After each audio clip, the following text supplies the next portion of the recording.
Hello student, biology के online क्लासों में एक बार फिर से आप सभी का स्वागत है। आज हम डिस्कस करने वाले हैं मधुमक्खी के सामाजिक संगठन का।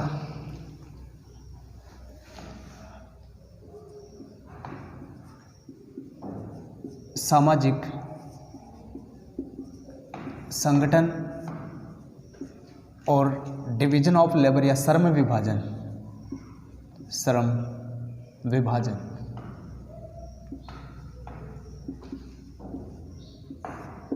देखिए,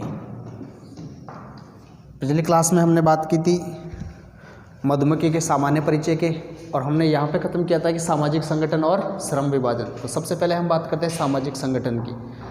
और सामाजिक संगठन में देखिए, हमने बात करी थी कि 3 प्रकार के प्राणी पाए जाते हैं। मधुमक्खी के सामाजिक संगठन में 3 प्रकार के प्राणी पाए जाते हैं। तो मैं कहूँ मधुमक्खी के सामाजिक संगठन में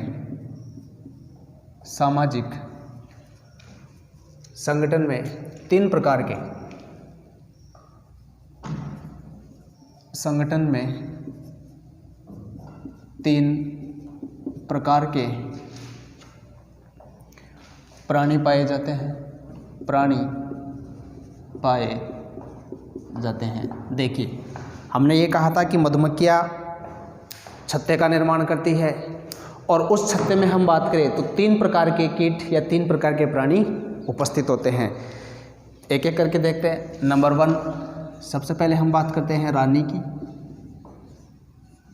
क्वीन। देखिए, मधुमक्खी के छत्ते में रानी, यदि इसकी संख्या की बात की जाए कि छत्ते में रानी की संख्या कितनी होगी, तो सामान्यतः एक छत्ते में रानी की संख्या कितनी होती है? 1 होती है। नंबर 2, यदि इसकी गुणिता स्तर की बात की जाए, गुणिता स्तर किस तरह का होता है, अर्थात यह हैप्लॉइड होती है या डिप्लॉइड होती है। तो देखिए, इसका गुणिता स्तर होता है 2n, ये द्विगुणित होती है, द्विगुणित या डिप्लॉइड। ये कैसी होती हैं? डिप्लॉइड। इसका मतलब ये रहा कि इसका निर्माण निषेचित अंडों से होता है। हम अभी पूरा डिटेल पढ़ेंगे। और बात करें हम इसकी लाइफ टाइम की, लाइफ पीरियड की, जीवन काल कितने दिन का होता है, तो सामान्यतः 2 से 5 वर्ष। यदि इसके मुख्य कार्य की हम बात करें कि छत्ते में इसका क्या रोल है, क्या इंपॉर्टेंस है, क्या कार्य करती है, कार्य की हम बात करें तो इसका प्राथमिक कार्य है नर के साथ मैथुन कर अंडे देना व छत्ते का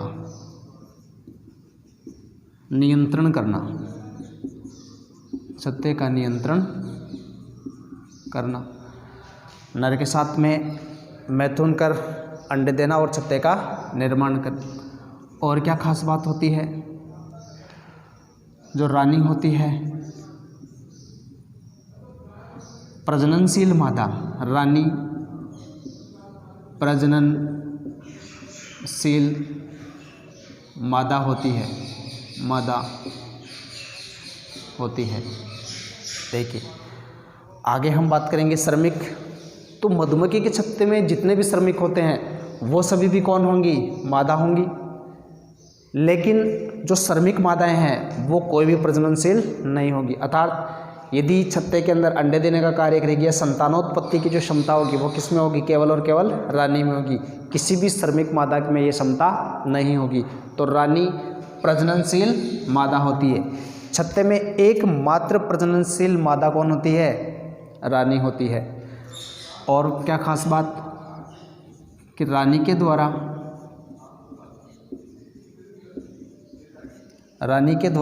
विशेष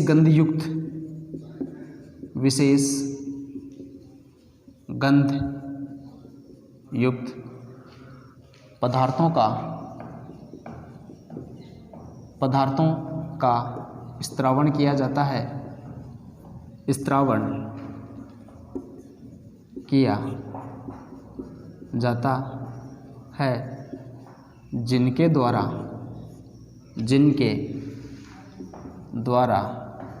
छत्ते का नियंत्रण रखा जाता है।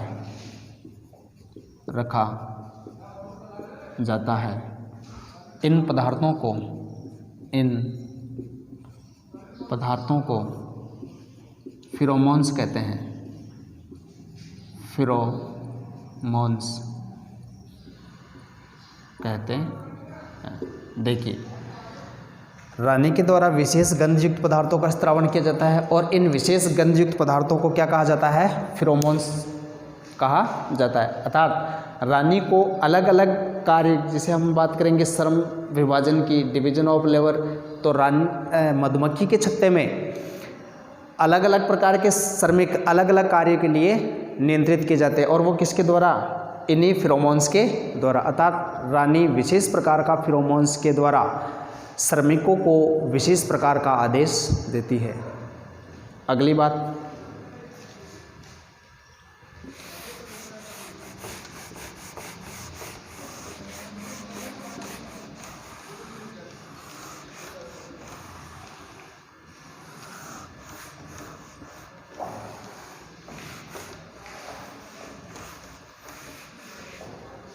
देखिए,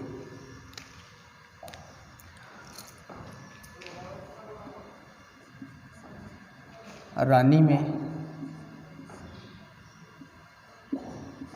परागथैली,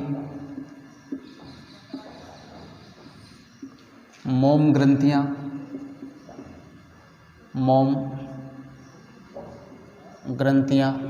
वैक्स ग्लैंड्स आदि का अभाव होता है, आदि का अभाव होता है। रानी में परागथैली, मोम ग्रंथियां आदि का अभाव होता है। परागथैली का मतलब कि परागकणों को इकट्ठा करने के लिए श्रमिकों के पास विशेष प्रकार की थैलियाँ होती है और उन्हें ही कहते हैं परागथैलियाँ, लेकिन रानी के पास में परागथैली का अभाव। मोम ग्रंथियाँ ऐसी ग्रंथियाँ जिनके द्वारा विशेष प्रकार के पदार्थों का स्त्रावण किया जाता है और इन्हीं विशेष प्रकार के पदार्थों के द्वारा छत्ते का निर्माण किया जाता है या मोम का निर्माण किया जाता है। तो रानी में ना तो परागथैलियाँ होती और ना ही मोम ग्रंथियाँ पाई जाती है। उसके अलावा इसके अतिरिक्त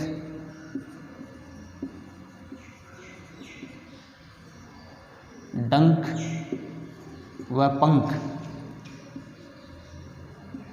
अल्प विकसित होते हैं,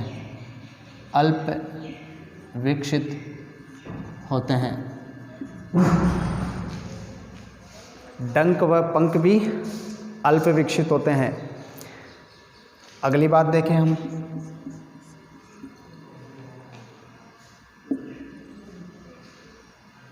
रानी मक्खी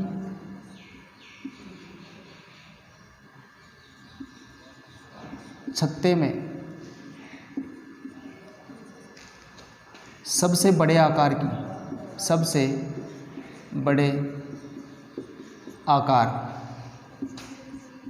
की होती है। यदि छत्ते में सबसे बड़ा आकार का कोई प्राणी है तो वो कौन होगा? रानी होगा। अगली बात देखें, यह छत्ते से बाहर नहीं निकलती तथा भोजन के लिए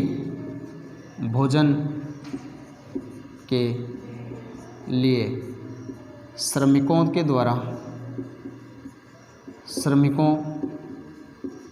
के द्वारा लाए गए भोजन पर निर्भर करती है। छत्ते से बाहर ये कब निकलती है और श्रमिकों के द्वारा लाए गए भोजन पर क्या करती है, डिपेंड रहती है। अगली बात देखें, अपने जीवन काल में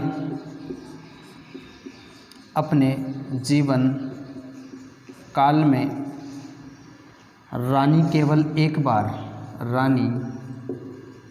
केवल एक बार मैथुनिक उड़ान भरती है।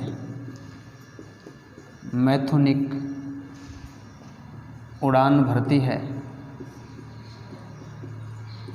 उड़ान भरती है तथा योग्य नर के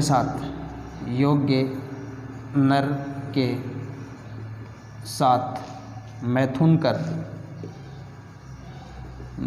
कर अपनी शुक्राणुधानी में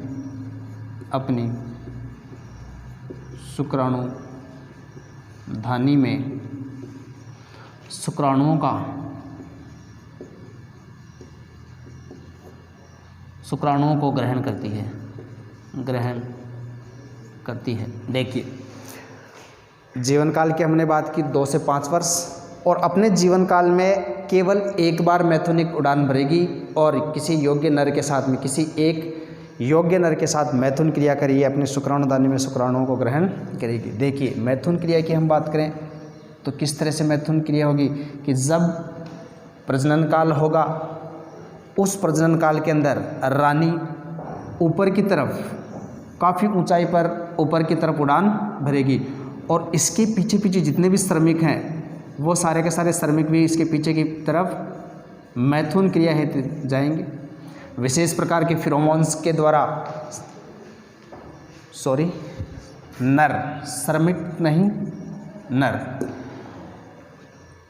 मैथुनिक उड़ान के समय यह काफ़ी ऊपर की तरफ उड़ेगी और इसके पीछे की तरफ जो नर है, जिनको कि ड्रोन बोलते हैं, वो ड्रोन भी पीछे की तरफ उड़ान भरेंगे। इसका मतलब ये रहा कि फिरोमोन्स के द्वारा इनको ये संकेत मिलता है कि मैथुन क्रिया प्रारंभ होने वाली है। तो जैसे जैसे रानी ऊपर जाती जाएगी, वैसे वैसे जो ड्रोन है, नर है, वो भी इसके पीछे की तरफ जाते जाएंगे और अत्यधिक ऊंचाई पर कुछ नर पीछे छूट जाएंगे तथा जो सर्वोत्तम योग्य नर होगा वो ही रानी के साथ में मैथुन क्रिया करेगा। मैथुन क्रिया करने के पश्चात ये जो नर है इसकी तो मृत्यु हो जाएगी और ये रानी वापस अपने छत्ते में लौट आएगी और ये अंडे देने का कार्य प्रारंभ कर देगी। तो देखिए आगे,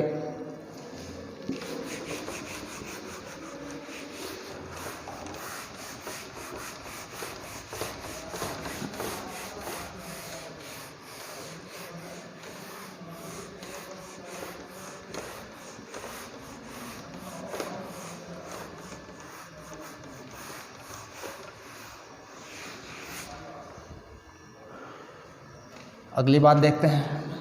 मैथुन क्रिया के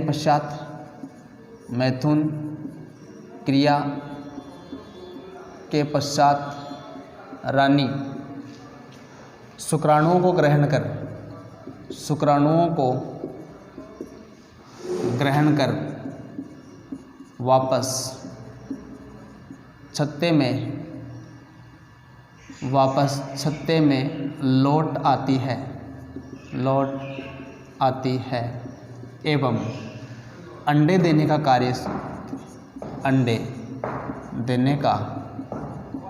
कार्य करती है।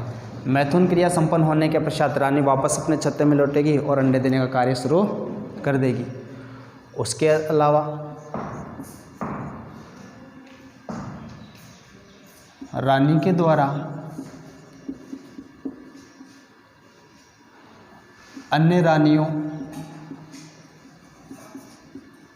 को छत्ते से बाहर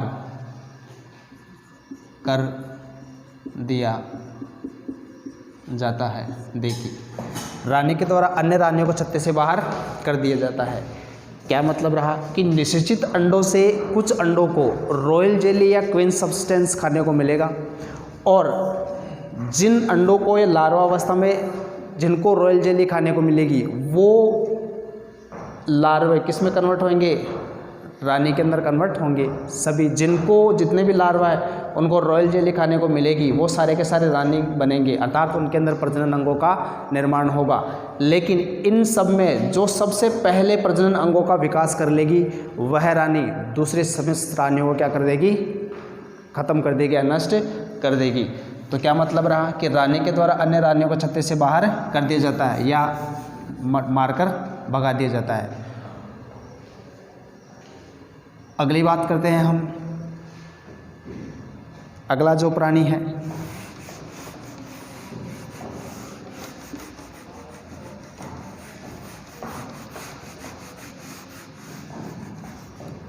नर, ड्रोन। देखिए इनकी संख्या की हम बात करें, संख्या तो छत्ते के अनुसार इनकी संख्या कुछ 100 हो सकती है। छत्ता बड़ा है या छोटा है तो छत्ते की साइज के हिसाब से कुछ 100, तो 20 से लेकर 200 तक। सामान्यतः यदि एक छत्ते की हम बात करें तो इनकी संख्या 20 से लेकर 200 तक होती है। अगली हम बात करें इसके आकार की, तो आकार में ये रानी से छोटे व श्रमिकों से बड़े, होते। और क्या बात, खास बात, यदि इनकी तीसरी बात करें कार्यों की, क्या कार्य करते हैं, तो जितने भी ड्रोन हैं ये इनका एकमात्र कार्य है रानी के साथ मैथुन करना। रानी के साथ मैथुन करने के अलावा ये छत्ते में कोई कार्य नहीं करते। तो इनका प्राथमिक कार्य क्या हो गया, रानी के साथ मैथुन करना, रानी के साथ मैथुन क्रिया करना। अगली हम बात करें इनका गुणिता स्तर देखें। गुणिता स्तर हम देखें, हैप्लॉइड होते हैं या डिप्लॉइड होते हैं, अर्थात इनका निर्माण निषेचित अंडों से होता है या अनिषेचित अंडों से होता है। तो इनका जो गुणिता स्तर है वो हैप्लॉइड होता है, ये अगुणित होते हैं, अगुणित या हैप्लॉइड होते हैं, अर्थात इनका जो निर्माण होगा वो अनिषेचित अंडों से होता है। अनिषेचित अंडों से कैसे होता है, तो अनिषेचित अंडों से अनिषेक जनन के द्वारा इनका निर्माण होता है। अनिषेचित अंडों से अनिषेक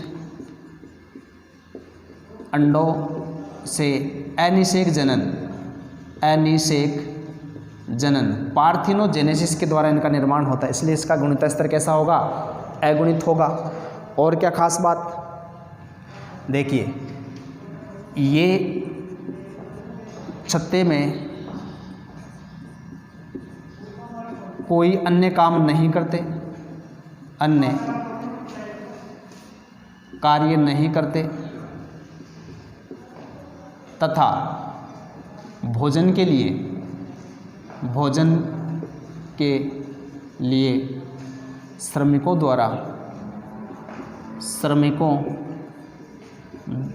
द्वारा लाए गए भोजन पर ही निर्भर रहते हैं। क्या मतलब रहा कि मैथुन क्रिया करेंगे, उसके अलावा छत्ते में कोई कार्य नहीं करेंगे, और भोजन के लिए किस पे डिपेंड रहेंगे, तो श्रमिकों पर डिपेंड रहेंगे। और क्या खास बात होगी इनकी, तो देखिए यदि किसी कारणवश छत्ते में भोजन की कमी हो जाए तो सैनिक श्रमिकों के द्वारा सभी ड्रोन्स को क्या कर दिया जाएगा, छत्ते से बाहर कर दिया जाएगा। तो हम ये कहें कि ऋतु के अनुसार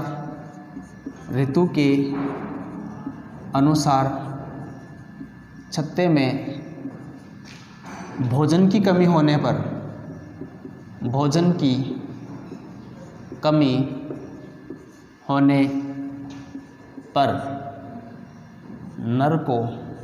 नरों को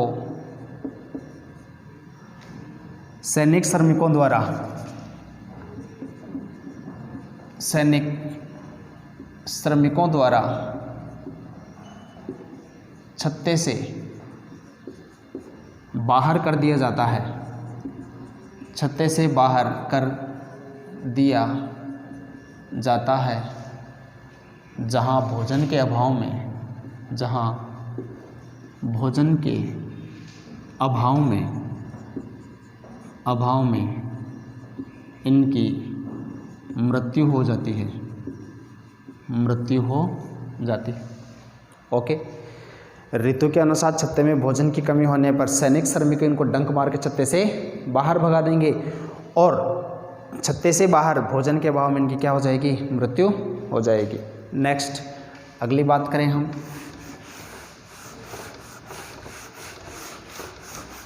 श्रमिक या वर्कर्स। 3 प्रकार के प्राणी में पहला है रानी, दूसरे हैं नर और तीसरे हैं श्रमिक या वर्कर्स। देखिए वर्कर्स की हम बात करें, मधुमक्खी के छत्ते में यदि कुल संख्या की बात करें तो करीब 20,000 से 50,000 तक इनकी संख्या होती है। 20 से लेकर कहाँ तक, 20,000 से लेकर कहाँ तक, 50,000 तक संख्या में मधुमक्खियाँ प्रेजेंट होती है। और अधिकांश जो संख्या होती है वो किन की होती है, श्रमिकों की होती है। अर्थात ज़्यादा संख्या में कौन पाए जाते हैं, श्रमिक पाए जाते हैं। तो देखिए सभी श्रमिक मादाएँ होती हैं, सभी श्रमिक मादाएँ होती हैं, मादाएँ होती हैं। सारे के सारे जो श्रमिक होंगे वो कौन होंगे, फीमेल्स होंगे। नंबर नेक्स्ट हम बात करें, कोई भी श्रमिक मादा, कोई भी मादा, कोई भी श्रमिक मादा, श्रमिक मादा प्रजननशील नहीं होती, प्रजननशील नहीं होती, नहीं होती है। सभी श्रमिक मादाएं तो होंगी लेकिन कोई भी श्रमिक मादा प्रजननशील नहीं होंगी। क्यों नहीं होंगी, इसलिए नहीं होंगी कि इन लार्वा अवस्था में इन श्रमिकों को रॉयल जेली जिसको क्वींस सब्सटेंस भी कहते हैं, ये खाने को कम मात्रा में मिलेगी। और रॉयल जेली खाने को कम मात्रा में मिलेगी तो इनके अंदर प्रजनन अंगों का विकास नहीं हो पाएगा, और प्रजनन अंगों का विकास नहीं हो पाएंगे तो ये प्रजननशील भी नहीं होंगी। अर्थात ये कैसे हो जाएंगी, ये बंध्य मादाएं होंगी। ये कैसी मादाएं होंगी, तो ये नॉन फर्टाइल फीमेल्स होंगी या बंध्य मादाएं होंगी। अगली हम बात करें,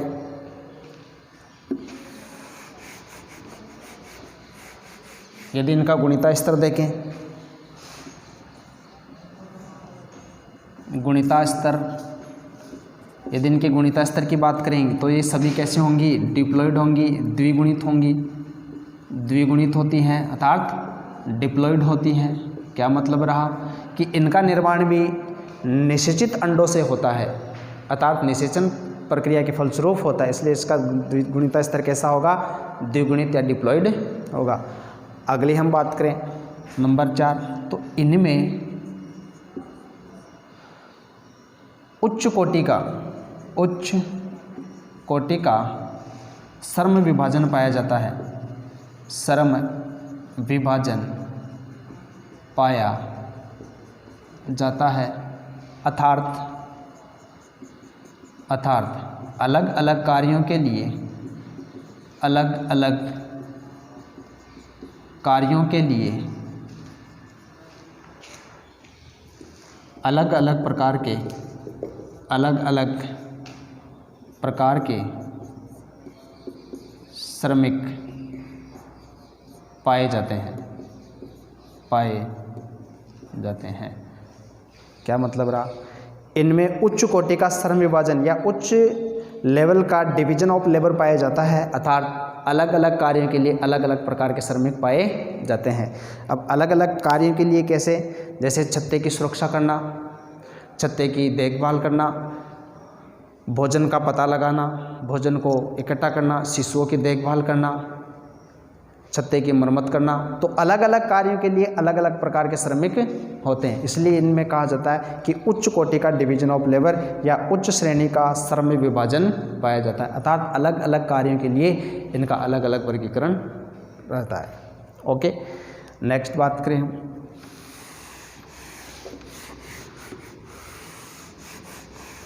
कि श्रमिक क्या क्या कार्य करते हैं। तो देखिए, छत्ते के जितने भी कार्य हैं वो सभी श्रमिक करते हैं। क्या क्या कार्य करते हैं, तो नंबर 1 पे हम बात करें श्रमिकों के कार्यों की, हम बात करें नंबर 1, क्या क्या कार्य करते हैं श्रमिक। तो छत्ते की सुरक्षा, छत्ते की सुरक्षा, छत्ते की सुरक्षा का कार्य करते हैं। अब छत्ते की सुरक्षा का कार्य वह श्रमिक करेंगे जिनके अंदर डंक कोण विकसित होते हैं, अर्थात जिन श्रमिकों के डंक कोण विकसित होते हैं वो सैनिक श्रमिक होते हैं, और ये डंक मार मार के या शत्रुओं से अपने छत्ते की सुरक्षा का कार्य करते हैं। तो श्रमिकों का प्राथमिक कार्य या एक कार्य कौन सा हो गया, छत्ते की सुरक्षा करना। नंबर नेक्स्ट, और क्या कार्य करते हैं, तो देखिए छत्ते की मरम्मत करना, छत्ते की मरम्मत करना, रिपेयरिंग ऑफ द हाइव, मरम्मत करना का क्या मतलब, रिपेयर करना, अर्थात यदि किसी कारणवश छत्ता डैमेज हो जाए तो विशेष प्रकार के श्रमिक जिनके अंदर क्या पाई जाती है, वैक्स ग्लैंड्स या मोम की ग्रंथियां पाई जाती है, और ये श्रमिक इन मोम ग्रंथियों से विशेष प्रकार का पदार्थ या मोम स्रावित करता है और उस छत्ते की क्या करेगा, रिपेयरिंग करेगा या मरम्मत का कार्य करेगा। और क्या कार्य करेंगे, तो भोजन स्रोत का, भोजन स्रोत का पता लगाना, पता लगाना, भोजन स्रोत का पता लगाना क्या मतलब रहा कि छत्ते से कितनी दूरी पर वह किस दिशा में, छत्ते से कितनी दूरी पर वह किस दिशा में भोजन है, भोजन मिलेगा। भोजन मतलब फूलों का बगीचा या कोई खेत जिससे मकरंद या परागकण प्राप्त हो सके। तो भोजन स्रोत का पता लगाना। और क्या कार्य करेंगे, भोजन स्रोत से, भोजन स्रोत से भोजन एकत्रित करना, भोजन एकत्रित करना, भोजन स्रोत से भोजन को इकट्ठा करना। और क्या कार्य, शिशुओं की देखभाल करना, शिशुओं की देखभाल करना, शिशुओं की देखभाल करना। और क्या कार्य करेंगी, छत्ते की साफ सफाई, छत्ते की साफ सफाई का कार्य भी श्रमिक करेंगे, अर्थात छत्ते की सुरक्षा करेंगे, छत्ते की मरम्मत करेंगे और छत्ते की साफ सफाई का कार्य भी कौन करते हैं, श्रमिक करते हैं। अगली हम बात करें और क्या खास बात, तो देखिए ये परागण में मुख्य भूमिका निभाते हैं, अर्थात क्या होता है परागण। देखिए परागण मतलब पॉलिनेशन,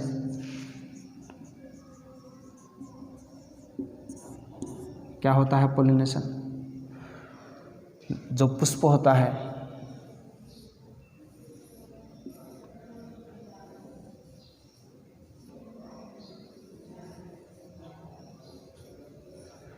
इस पुष्प की जो परागकोश होता है, इन परागकोशों में किसका निर्माण होता है, पराग कण का निर्माण होता है, पोलन ग्रेन का निर्माण होता है, पोलन ग्रेन्स का निर्माण होता है। पुष्प के परागकोशों में पराग कणों का निर्माण होता है और इन पराग कणों को ये श्रमिक या मधुमक्खी परागकोश से लेकर कहाँ तक पहुँचाने का कार्य करती है, वर्तिकाग्र तक पहुँचाने का कार्य करती हैं। देखिए क्या मतलब रहा कि ये क्या इसमें हेल्प करते हैं, परागण में मुख्य भूमिका निभाते हैं। परागण पॉलिनेशन क्या होता है, तो परागकोशों से परागकणों का पुष्प की वर्तिकाग्र तक पहुंचने की प्रक्रिया क्या कहलाती है, परागण। एक बार फिर से देखिए, किसे कहते हैं परागण, तो पुष्प के परागकोशों में निर्मित परागकणों का इस परागकोश से वर्तिकाग्र पर स्थानांतरण या वर्तिकाग्र तक पहुंचने की क्रिया क्या कहलाती है, परागण कहलाती है। और इस परागण की क्रिया में कौन हेल्प करते हैं, तो श्रमिक हेल्प करते हैं। और एक अनुमान के अनुसार यदि पृथ्वी पर से मधुमक्खियां नष्ट हो जाएं तो कृषि के अंदर जो फसल उत्पादन है वो काफ़ी मात्रा में घट जाएगा, मतलब जो फसल उत्पादन है वो प्रभावित होगा, कम हो जाएगा। क्यों, क्योंकि मधुमक्खियों का परागण के अंदर बहुत बड़ा रोल है। परागण नहीं होगा तो फसल प्रबंधन में प्रॉब्लम आएगी और फसल का उत्पादन क्या हो जाएगा, प्रभावित हो जाएगा, कम हो जाएगा। ओके, तो ये थे श्रमिकों के कार्य। अब हम बात करते हैं कि सामाजिक संगठन के अंदर मधुमक्खी का निर्माण किस तरह से होता है, या फिर हम ये कहें कि मधुमक्खी की छत्ती में इन प्राणियों का निर्माण किस तरह से हुआ, कैसे बने। तो देखिए, एक छोटे से एक डायग्राम के द्वारा हम समझते हैं। मैं यहाँ पे लिखता हूँ क्वीन, और अभी हमने कहा कि क्वीन होती है वो कैसी, उसका जो गुणिता स्तर होता है कैसा होता है, द्विगुणित होती है, अर्थात ये कैसी होती है, डिप्लॉयड होती हैं। क्वीन डिप्लॉयड होती हैं, गुणिता स्तर इसका 2n होता है। और जब ये अंडे देना प्रारंभ करेगी तो माइटोसिस होगा, मियोसिस होगा, और मियोसिस का मतलब अर्धसूत्रण, और अर्धसूत्रण से अंडे n और n प्रकार के अंडे प्राप्त होंगे। देखिए, हम बात कर रहे हैं कि सामाजिक संगठन में नर, रानी और श्रमिकों का निर्माण किस तरह से हुआ। तो देखिए, क्वीन मियोसिस में n प्रकार के अंडे और n प्रकार के अंडे। यदि हम बात करें इन n प्रकार के अंडे, इनका निषेचन ना हो और एक विधि, जनन की एक सामान्य विधि जिसको कहते हैं हम पार्थिनोजेनेसिस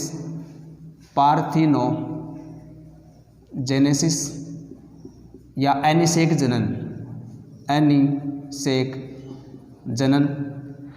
एनिसेक जनन से n प्रकार के शिशुओं का निर्माण होगा, और n प्रकार के शिशु कौन होंगे, नर या ड्रोन होंगे। अभी हमने बात की कि नर कैसे होते हैं, तो n होते हैं। एक बार देखते हैं फिर से कि नर, रानी और श्रमिक। देखिए, श्रमिक, नर, रानी की संख्या होती थी 1। इसके गुणिता का स्तर की हम बात करें तो ये कैसी होती थी, 2n। प्रजननशील होती थी या नहीं, तो ये प्रजननशील होती थी। और मेल या फीमेल, तो ये कैसी होती थी, फीमेल होती थी। यदि नर की हम बात करें, संख्या की बात करें, तो कुछ सौ, जैसे हमने कहा था कि 20 से लेकर 200, छत्ते की साइज के हिसाब से कुछ 100। यदि इनके गुणिता स्तर की हम बात करें तो n, और प्रजनन की हम बात करें तो सभी प्रजननशील होते हैं। सभी ड्रोन कैसे होते हैं, प्रजननशील होते हैं। और मेल होते हैं, फीमेल, तो ये कैसे होते हैं, मेल होते हैं। यदि श्रमिकों की हम बात करें तो अधिकांश जो नंबर होता है, अर्थात जो 20,000 से 50,000 हैं, वो लगभग इन्हीं की संख्या होगी। यदि इसका गुणिता स्तर की हम बात करें तो 2n होंगे। यदि प्रजननशील होंगे या नहीं होंगे तो अप्रजननशील या बंधे होंगे, कोई भी मादाएं प्रजननशील नहीं होंगी, और ये भी कैसे होंगी, मादा होंगी। तो देखिए, क्वीन 2n, और 2n में मियोसिस होगा तो n और n प्रकार के अंडे, और n प्रकार के अंडों में एनिसेक जनन हुआ, पार्थिनोजेनेसिस हुआ, तो n प्रकार के शिशु कौन बन गया, ड्रोन बन गया। तो ये जो ड्रोन बना, इसका निर्माण तो किससे हुआ, एनिसेक जनन से हुआ। ओके, अब हम बात करते हैं रानी और श्रमिकों का निर्माण। तो यहाँ पर हम बात करेंगे नर की या ड्रोन की। ड्रोन कैसा होगा, अगुणित होगा, और इस अगुणित से जब स्पर्म का निर्माण होगा तो माइटोसिस से होगा। देखिए, माइटोसिस से n प्रकार के स्पर्म का निर्माण होगा। माइटोसिस से n प्रकार के स्पर्म का निर्माण होगा।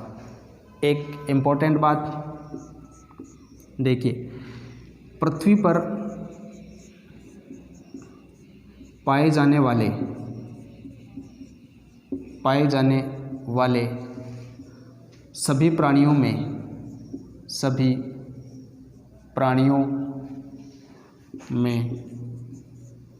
केवल मधुमक्खी या नर एकमात्र ऐसा प्राणी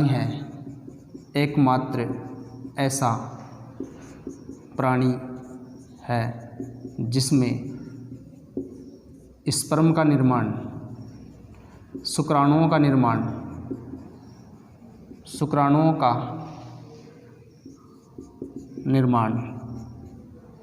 माइटोसिस से होता है।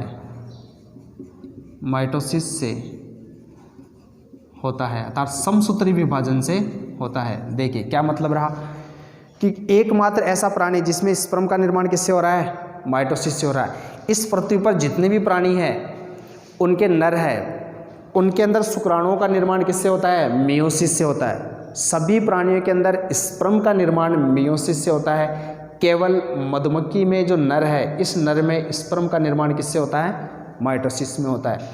तो ये जो n प्रकार के अंडे थे, इनसे तो n प्रकार का नर प्राप्त हो गया, और ये जो n प्रकार के अंडे हैं इनमें होगा निषेचन। तो ये n प्रकार का अंडाणु और ये n प्रकार का शुक्राणु, ये अगुणित अंडाणु और ये अगुणित शुक्राणु, ये द्विगुणित जायकोट का निर्माण करेगा।